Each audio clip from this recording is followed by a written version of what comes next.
OK, on va travailler avec un joueur de soccer qui botte un ballon, donc il botte du sol. Il botte ce ballon-là dans les airs en direction d'un but qui est vide, donc il n'est pas le gardien de but. Le ballon, lorsqu'il décrit une trajectoire horizontale de 25 mètres, il va atteindre une hauteur maximale, comme ça, de 10 mètres. OK?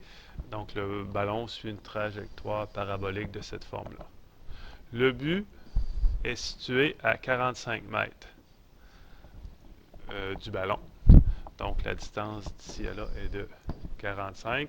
Et la hauteur du but, donc un but soccer, c'est 2,44 mètres.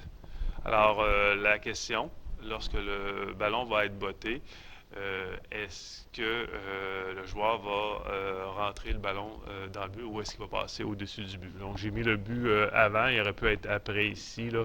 Je ne sais pas trop où est-ce qu'il se situe, mais est-ce qu'il va rentrer dans le but ou ne rentrera-t-il pas dans le but? Donc première chose, je vais tracer mes axes de symétrie, je vais les tracer, mes axes, mes, mes axes, l'axe des X, l'axe des Y.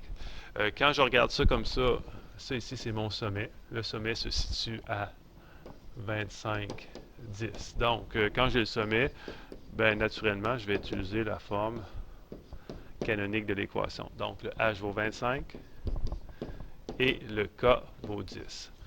Donc, il me reste à trouver le A. Pour trouver le A, ben, je connais un point. Je connais le point qui est ici, qui est à 0, 0. Je connais aussi le sommet, mais si je le rentre dans le sommet, je ne pourrais pas trouver le A. Alors, quand je remplace X par 0,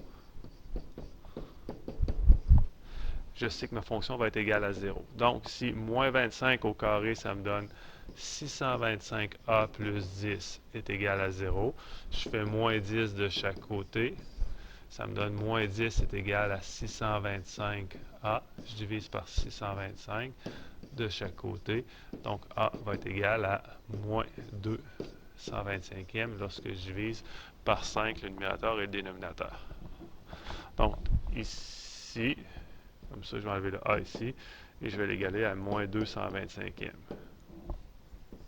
Donc, une fois que je sais ça, je pourrais essayer de déterminer lorsque x égale ici 45, okay, parce que je sais que ma distance ici est de 45. Donc, lorsque x égale 45, quelle est la hauteur où le ballon va passer? Donc, je vais calculer f de 45. Alors, f de 45, pour calculer ça, je remplace x par 45. Donc, 45 moins 25 au carré plus 10. Le a, je le connaissais, là, je vais le marquer, c'est moins 225e. Comme ça. Donc, ça ici, ça me donne moins 225e fois 45 moins 25, ça me donne 20 au carré plus 10.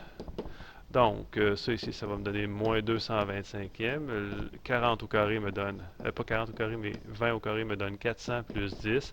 Quand vous multipliez moins 225e fois 400, ça me donne moins 6,4 plus 10, qui me donne 3,6. Alors, 3,6 qui est ici, 3,6 mètres, par rapport à un but qui a une hauteur de 2,44 mètres. Alors, la réponse, est-ce que le ballon va rentrer dans le but? Donc, je pourrais dire que le ballon ne rentrera pas dans le but, le ballon passera au-dessus du but, puisqu'il sera à une hauteur de 3,6 mètres à 45 mètres du botteur.